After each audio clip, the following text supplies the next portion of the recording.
suggests that the rise of a minimum wage does not cause increased unemployment. Now, to be more specific, it suggests that increasing the minimum wage does not cause employers to fire employees. We will get into specifics in this. I'm not going to read the entire study out because it's like 20 pages of fairly, granular stuff. I'm going to more or less hit what I think are the big points. I'm going to give you what I hope to be a fairly honest overview of the study, the methodology used in the study, and the statistics they cite. I will say, from my cursory overview, I don't think that this study is as persuasive or suggestive, or, to be honest, gives you the evidence necessary to infer the things that it suggests, which is, hey, look, the minimum wage, increasing it doesn't change employment at all. It remains the same. Now, let's start reading from their own stuff. All right, on April 1st, 1992, New Jersey's minimum wage rose from $4.25 to $5.05 per hour in dollars. To evaluate the impact of the law, we surveyed 410 fast food restaurants in New Jersey and Eastern Pennsylvania before and after the rise. Comparisons of employment growth at stores in New Jersey and Pennsylvania, where the minimum wage was constant, provide simple estimates of the effect of the higher minimum wage. We also compare employment changes at stores in New Jersey that were initially paying high wages above $5 to the changes at lower wage stores. We find no indication that the rise in the minimum wage reduced employment. That is a very strong statement. That's a very strong statement. Now, it relies on a couple of presuppositions.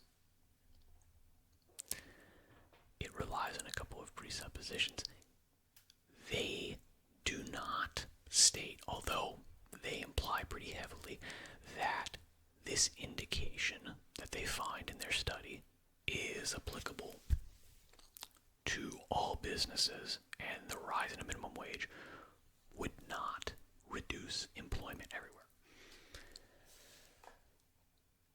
I will say I don't dislike their sample. At least I don't dislike the way that they chose their sample. We'll get into it a little bit more here. Essentially, let's see. Yeah, so they analyze the experience of fast food restaurants, and they say the reason we're looking at fast food restaurants is because they basically, they deal with a lot of minimum wage workers. They respond well to interview attempts, and there's a lot of them, so you can gather a good sample.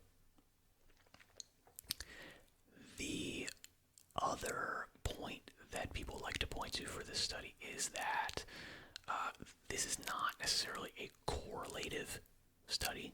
This is, what could be a causational study, because you're comparing two different sample groups. You're comparing a group that is a control, where the minimum wage does not change, and a group where the minimum wage does change. And therefore, you could, using statistical analysis, infer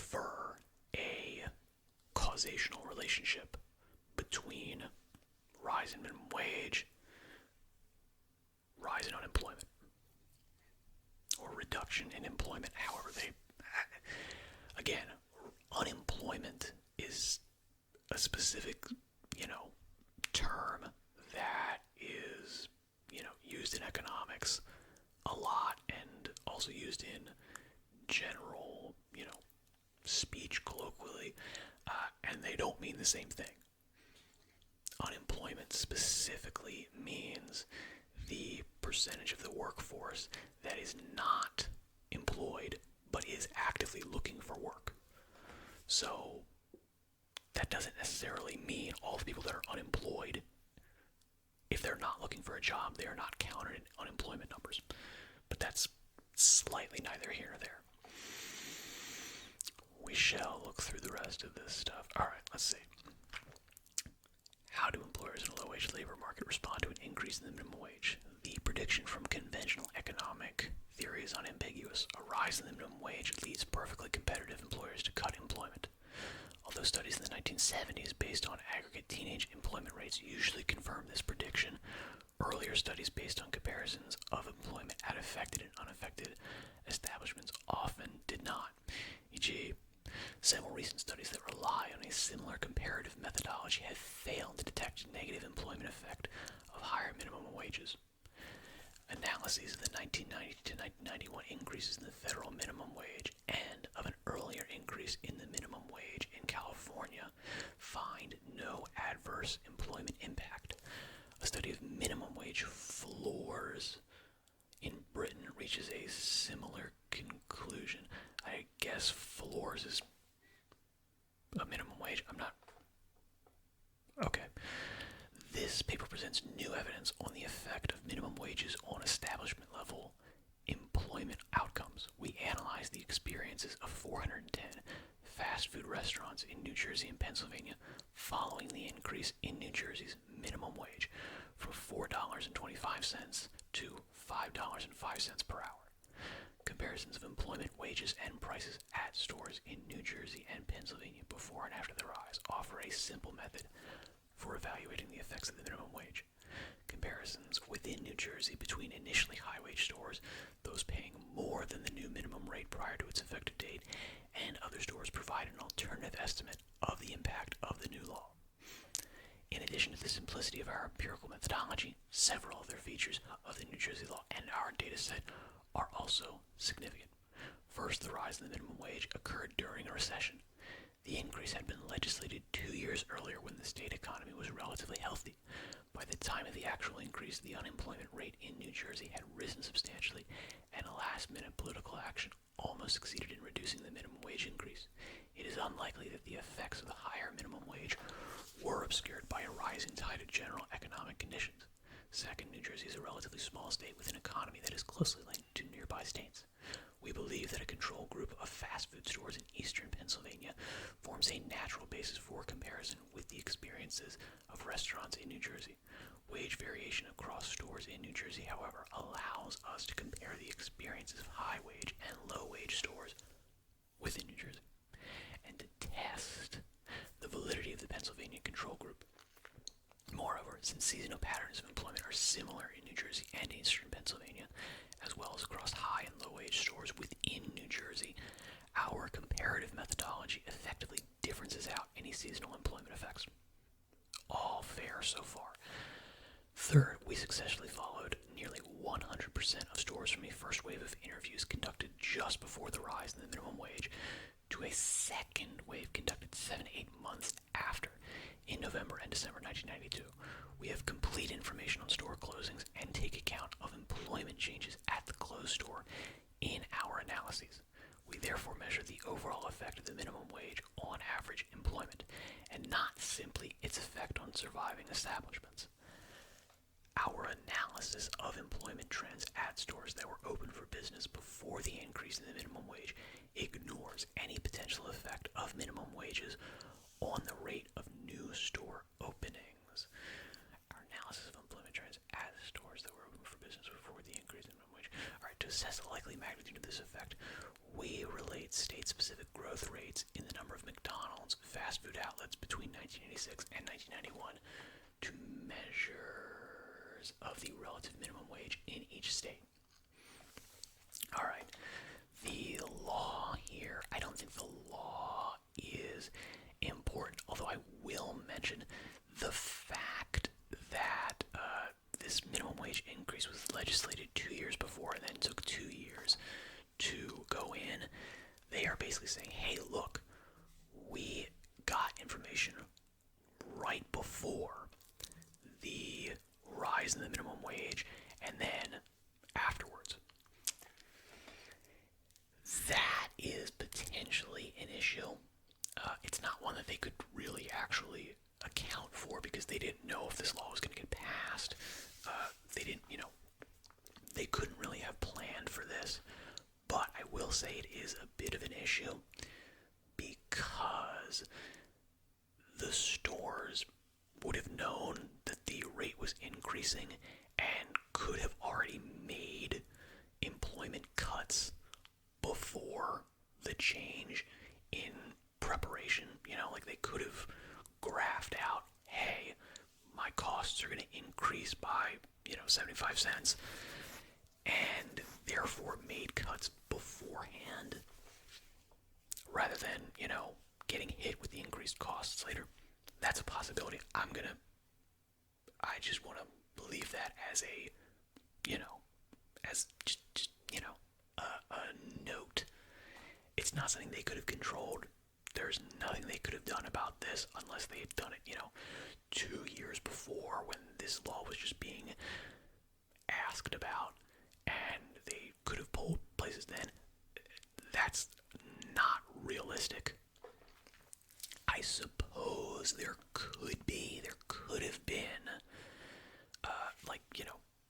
Bureau of Labor statistics on that area that they could maybe have looked at. That's possible beforehand, but then they can't necessarily do a true before and after because they couldn't have interviewed people before that they got from, past statistics and then, conducted post, intervention interviews. So they would not have been able to do this causational study that they really want to do. That's fair, but it is an issue. Not one that completely invalidates their study at all, but it is something to note. These are all things that are kind of important if you're trying to make these scientific inferences to have, a good, honest, final analysis, a final, hey, look, these are the inferences we can draw from our data and the studies. We need to qualify those things with these issues. And if you don't mention those issues, it really should hurt your credibility as a scientist and your study as a whole. Generally, scientists don't do this because, having all of those qualifiers really kind of dilutes the impact of your study, the engagement of it, the punch. But at least this is how I was taught to do scientific studies, is you should mention all of these issues and not leave it up to, your readers to pick them out and be aware of them. Especially studies like this, which are kind of, I don't want to say made to be sort of, published in the public sphere, as in, hey, I'm sure there were newspaper articles written about this study. I'm sure there were, because it's, a fairly politically interesting study. And therefore, people that are journalists who are not schooled in scientific research methodology and ethics and philosophy and all these types of things, generally, they read your initial, introduction, and that's what they write their article on. It happens all the time. And they generally miss the issues that, you maybe bring up later. All right, let me look at the actual sample design and evaluation, because this is where I would say, my biggest issue with the study. Early in 1992, we decided to evaluate the impending increase in the New Jersey minimum wage by surveying fast food restaurants in New Jersey and Eastern Pennsylvania. Our choice of the fast food industry was driven by several factors. First, fast food stores are a leading employer of low-wage workers. In 1987, franchised restaurants employed 25% of all workers in the restaurant industry. Second, fast food restaurants comply with minimum wage regulations and would be expected to raise wages in response to a rise in the minimum wage. This is actually an interesting issue that I didn't necessarily think of, which is that, some places, even if there is a rise in the minimum wage, that doesn't necessarily mean that the store will 100%, comply with it. I think it's fairly fair to say, the vast majority of them are going to do that, but it's not going to be 100%. I suppose that's true. But yeah, it's just an interesting point. Third, the job requirements and products of fast food restaurants are relatively homogeneous, making it easier to obtain reliable measures of employment, wages, and product prices.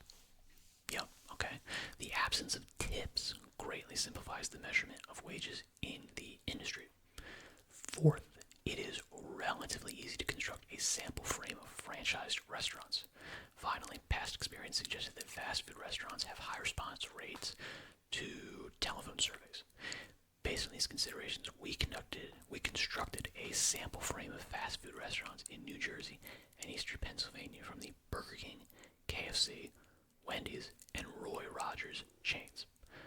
The first wave of the survey was conducted by telephone in late February and early March 1992, a little over a month before the scheduled increase in New Jersey's minimum wage. The survey included questions on employment, starting wages, prices, and other store characteristics. Table 1 shows that 473 stores in our sample frame had working telephone numbers when we tried to reach them in February, March 1992. Restaurants were called as many as 9 times to elicit a response. We obtained complete interviews with some item non-response from 410 of the restaurants for an overall response rate of 87%. The response rate was higher in New Jersey than in Pennsylvania. 91% to 72.5%. It's a big jump because our interviewer made fewer callbacks to non-respondents in Pennsylvania. In the analysis below, we investigate possible biases associated with the degree of difficulty in obtaining the first wave interview. Good. I'm glad that they're addressing that. The second wave of the survey was conducted in November and December 1992, about 8 months after the minimum wage increase. Only the 410 stores that responded to the first wave were contacted in the second round of interviews. Of course, we successfully interviewed 371, 90% of those stores by phone in November 1992. Because of a concern that non-responding restaurants might have closed, we hired an interviewer to drive to each of the 39 non-respondents and determine whether the store was still open, and to conduct a personal interview if possible. The interview discovered that 6 restaurants were permanently closed, 2 were temporarily closed, 1 because of a fire, 1 because of road construction, and 2 were under renovation. Of the 29 stores open for business, all but 1 granted a request for a personal interview. As a result, we have a second wave interview data for 99.8% of the restaurants that responded in the first wave, and information on closure status for 100% of the sample. Alright, let's look at this table, because there is another issue here that I would bring up if I was able to talk to these people. If I was able to, ask Card Krueger about this, I'm sure they would have an answer for this, but it is an issue that I did notice, which is New Jersey, Pennsylvania, okay? If you know New Jersey and Pennsylvania, Pennsylvania is a larger state than New Jersey, both in terms of area and in terms of people. Now, Pennsylvania, they didn't just interview all fast food restaurants in Pennsylvania, or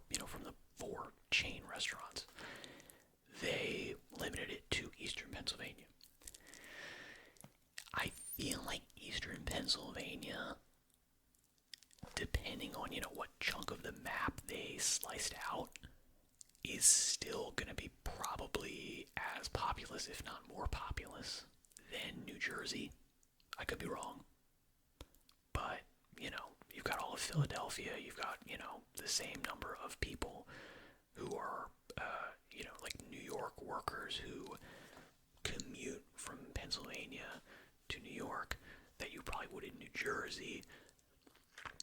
And therefore, I find it weird that there's less than a third of the number of restaurants in Pennsylvania that there is in New Jersey. That's weird. That is a little bit of a thing that, I want some clarification on why that is. It doesn't just intuitively match up. So it is something that, again, if I could ask these people, I'm not saying this is nefarious, but it is something that I'd want a little bit of clarification on if I could.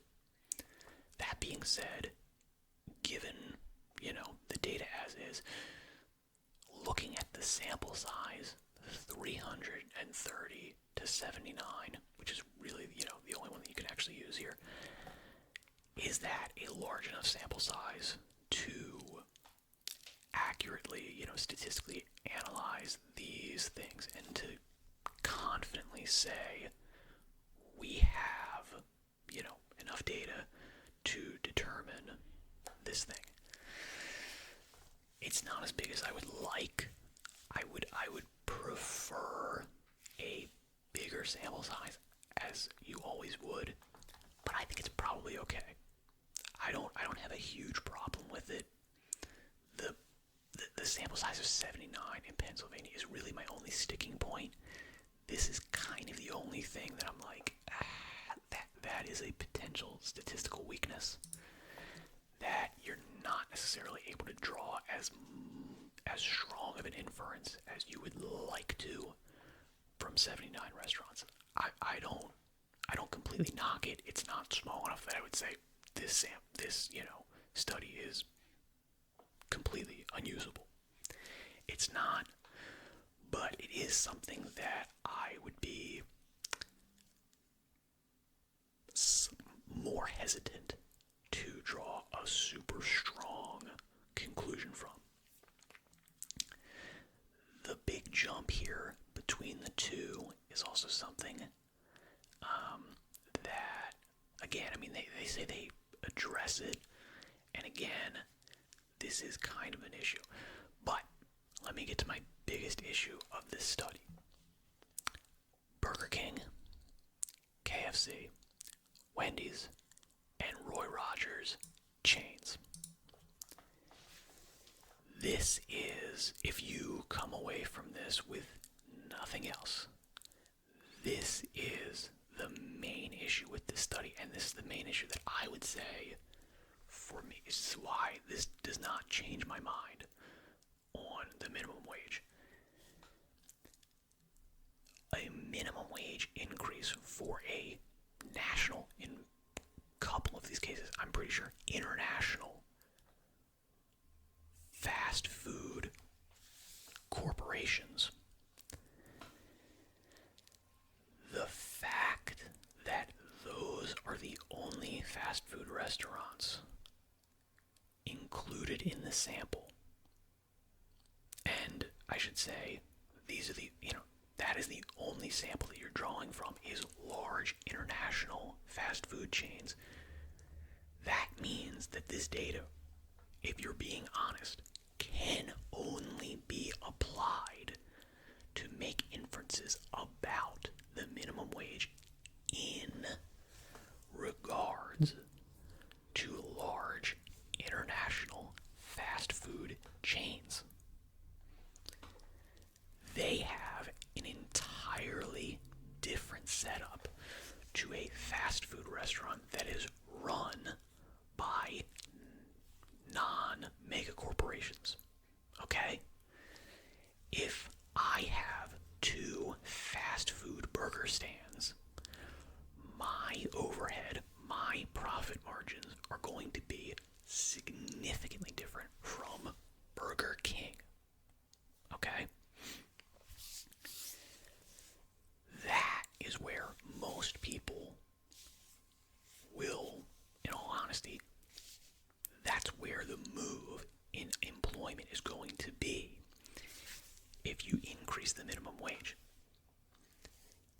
This is generally speaking what most people say. It's like, hey, look, this is why lots of these large corporations, McDonald's, Burger King, they advocate for an increased minimum wage. They know they can pick up the cost difference in, large numbers. They can make up for it because they can cut from other places. They can buy hugely in bulk. They can get better deals on certain things. They can ameliorate that cost, whereas a mom and pop shop cannot. This is why you will see, hey, look, a bunch of bars are closing. Now it's, Cheesecake Factory moves in and takes up those spots. Your burger stand from when you were a kid that has, one or two locations, well, they had to close recently. McDonald's picks it up. They are entirely different. They are operating under entirely different frameworks of employment costs, revenue, profit margins, all of these types of things. You really can't compare these two. I will also say that this then, expands out into saying, look, just because international food corporations do not negatively employ people, fire people because of an increase in the minimum wage, doesn't mean that you can apply that to every other factor, every other, every other type of business that operates with minimum wage employees. What about grocery stores? What about car washes? What about, mechanics? What about blah, blah, blah, blah, you name it.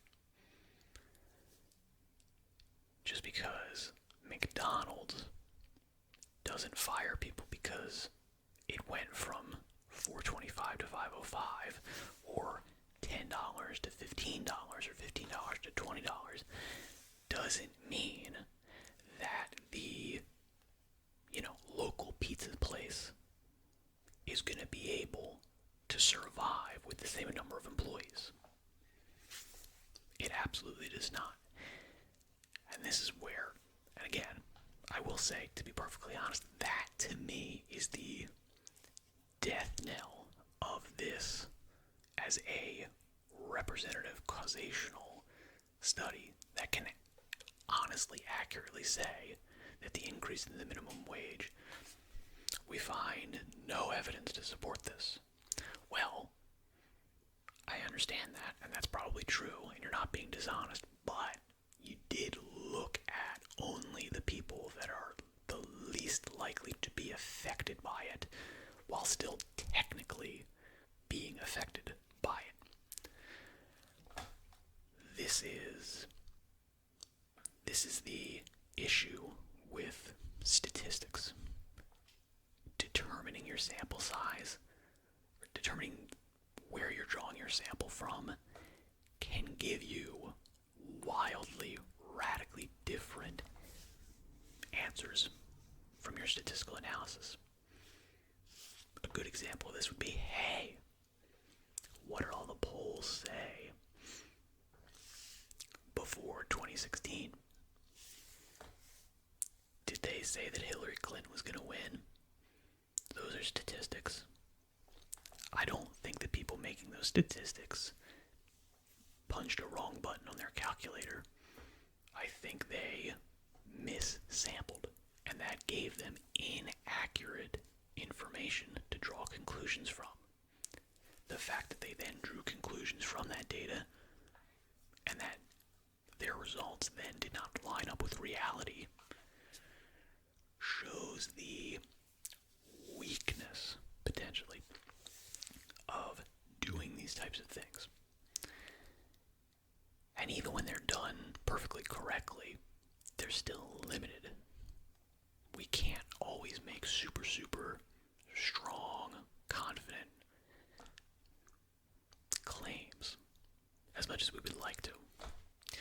Alright, now I want to see if there's anything else in here that really jumped out at me. The number of closed, now you will see this, the number of closed restaurants after the minimum wage goes up. It's obviously way higher in New Jersey than Pennsylvania. Statistically, it's not. It's actually statistically the same. I did a little, quick analysis of my own. This is not a big difference. It's statistically exactly the same. So that doesn't make any difference for me.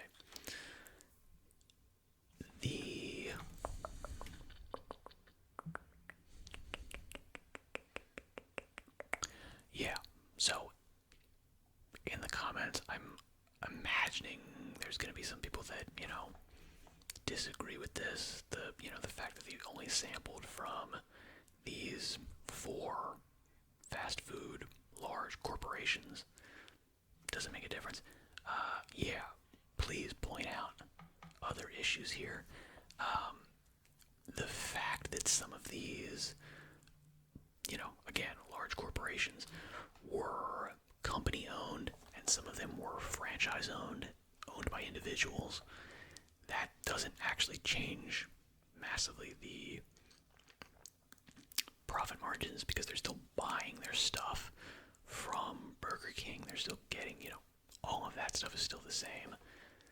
And, your profit margin is going to be a little bit different if you own a franchise versus it's a company thing. But it's not going to be such that, you can't employ the same number of people. Let's see.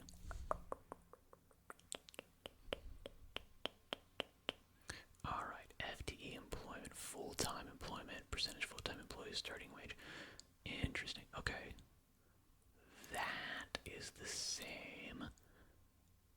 Okay. Interesting. Yeah, so none of these numbers. I'm just looking at the the difference here.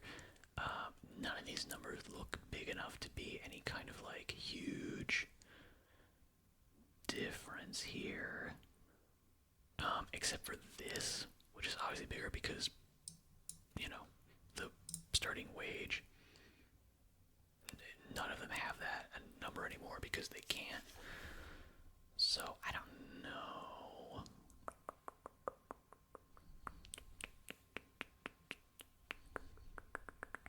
Oh, this is a little bit of a difference here. Not really, though. Hours open. Everything's more or less the same here. Okay.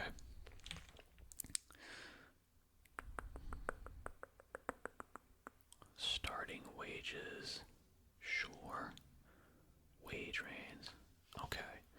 Difference in differences. Now, I'm gonna assume that their statistics are correct. I would imagine they don't get published if they're totally wrong, although it does happen. I'm gonna assume all of their statistics and data are correct. I just want to go in here and look at their final conclusions here to see what their, I want to see what their conclusions are here and how they make their final claims, their inferences. This is the section in a study where you make inferences. They've already been alluded to in the introduction because you usually do put those in there to give people an idea of what their study says and to kind of bait them into reading the rest of it. But this is where you would put down all of your issues, if you had them, why they are issues, the issues with your study, and these types of things, and give an actual accounting of these things. Contrary to the central prediction of the textbook model of the minimum wage, but consistent with a number of recent studies based on cross-sectional time series comparisons of affected and unaffected markets or employers, we find no evidence that the Jersey's minimum wage reduced employment at fast food restaurants in the state. Wrong. Wrong. Immediately wrong. You found no evidence that New Jersey's minimum wage reduced employment at large corporate, international fast food restaurants. That's the only honest thing you can say, because you didn't poll smaller fast food restaurants. You did. You cannot make the statement of all fast food restaurants. Now, they didn't say all, businesses in general. Regardless of whether we compare stores in New Jersey that were affected by the $5.05 minimum to stores in eastern Pennsylvania, where the minimum wage was constant at $4.25 per hour, or to stores in New Jersey that were initially paying $5 per hour or more and were largely unaffected by the new law, we find that the increase in the minimum wage increased employment. We present a wide variety of alternative specifications to probe the robustness of this conclusion. None of the alternatives show a negative employment effect. We also check our findings for the fast food industry by comparing changes in teenage employment rates in New Jersey, Pennsylvania, and New York in the year following the increase in the minimum wage. Okay, again, these results point toward a relative increase in employment of low-wage workers in New Jersey. We also find no evidence that minimum wage increases negatively affect the number of McDonald's outlets open in a state. Again, all right, I want to look here. All right, the changes in teenage employment rates in New Jersey, Pennsylvania, and New York in the year following the increase in the minimum wage. Check our findings of the fast food industry by comparing changes in teenage employment rates in New Jersey, Pennsylvania, and New York. Why did they include New York in there? We might have to circle back and look at that again. That's interesting. Yeah, your general employment rates might not have... We'll look at that. Finally, we find that prices of fast food meals increased in New Jersey relative to Pennsylvania, suggesting that much of the burden of the minimum wage was passed on to consumers. Okay. Within New Jersey, however, we find no evidence that prices increased more in stores that were most affected by the minimum wage rise. Taken as a whole, these findings are difficult to explain within the standard competitive model or with models in which employers face supply constraints, e.g. monopsony or equilibrium search models. Okay, I want to look at this. The checker findings for the fast food industry by comparing changes in teenage employment rates in New Jersey, Pennsylvania in the year. Let me look at that.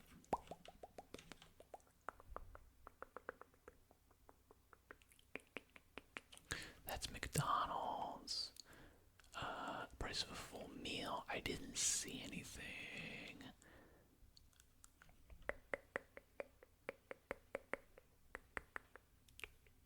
Is this it? I don't see it. No. The gap measure. Please tell me where this is if I can't find it.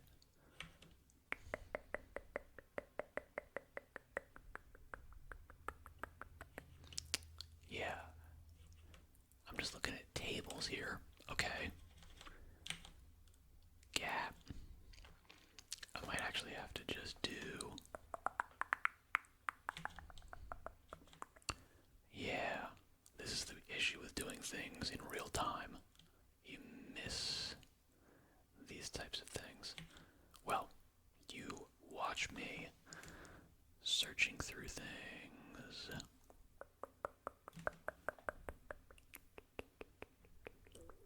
Is this it? I'm not seeing it. Wage profiles, non-wage offset. Let me just try. And misspelled New York. Here we go. Okay. That's one. That employment contracted between February and November of 1992 at fast food stores and were unaffected by the rise in the minimum wage. We We suspect the reason for this was the continued worsening of the economies in the middle Atlantic states during 1992. Unemployment rates trended upward between 1991 and 1993, with a larger increase in New Jersey. Since sales of franchise are pro-cyclical, the rise in unemployment would be expected to lower fast food employment and other factors. No. Okay, here we go. Alright, our establishment level analysis suggests that the rise in the minimum wage in New Jersey may have increased employment in the fast food industry. This is just an anomaly associated with our particular sample or a phenomenon unique to the fast food industry. Data from the monthly current population survey allows us to compare statewide employment trends in New Jersey and the surrounding states, providing a check on the interpretation of our findings. Using monthly CPS files for 1991 and 1992, we computed employment population rates for teenagers and adults 25 and older for New Jersey, Pennsylvania, New York, and the entire United States. Since the New Jersey minimum wage rose, yes, the comparison of changes in adult employment rate shows that the New Jersey labor market fared slightly worse than 1991 than the other. Okay. Card Krueger table 9. Okay. Among teenagers, the situation was reversed in New Jersey. Teenage employment rates fell. In New York, Pennsylvania, that teenage employment dropped faster. Relative to teenagers in Pennsylvania, for example, the teenage employment rate in New Jersey rose by 2 percentage points. Okay. Again, this actually ties back to what I initially said.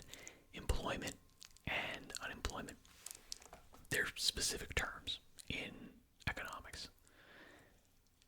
The fact that the unemployment rate for teenagers, dropped slower in New Jersey does not actually necessarily mean that there were fewer, as a number, fewer teenagers not in jobs, not working, than in other places. It means that the number who did not have jobs, who were actively searching for them, is lower. So it could be, let's say you have 1 million teenagers in New Jersey looking for work. All right, in 1990,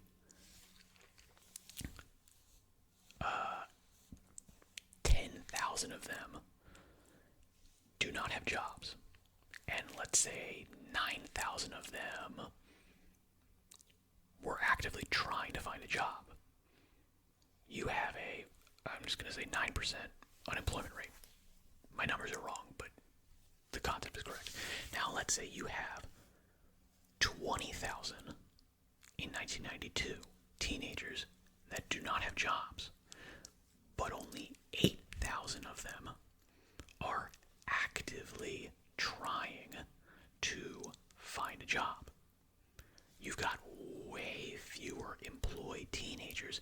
However, you technically have less unemployed teenagers. This is an issue. And it doesn't actually necessarily correlate to the things that they're talking about, which is, firings in stores and these types of things. In fact, you could look at that and say, you know what, this is sort of, I wouldn't necessarily make this claim, but without the data, you could easily say, you know what, yeah, you're correct. Unemployment did drop because fewer teenagers are looking for work, because fewer of them can be employed at this higher minimum wage. That is the general argument for people about the minimum wage being bad, is that it locks people out of the labor market. They can no longer, ask for less money and therefore make themselves more competitive in the market. All right, I'm still looking for table 9. Let me look for table 9 here.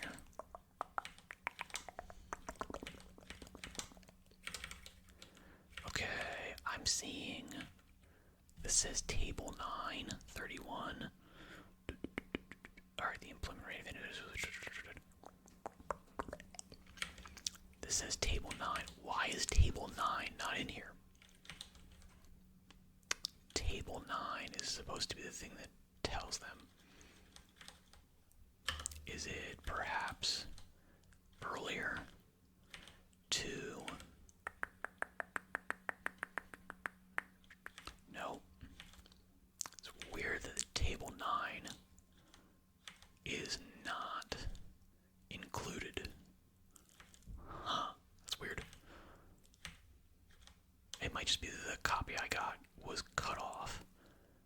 so Table 9, which is the only issue that I think would actually, potentially ameliorate this issue, is not in there. So I'm not able to look at this data. Again, my issue with it still stands, that tracking employment rate, unemployment rates, is not the same as, people got fired because of the minimum wage. It's a different thing. But with that being said, I don't think this changes my mind. Maybe the employment rates in that period of time, coupled with the total number of people that are out of work but not looking for it, that that would be an honest, that would be a point that would actually give credence to this stuff. I don't have those numbers in front of me, obviously. Potentially that would suggest the thing that they're saying, but I can't actually say that without those numbers in front of me.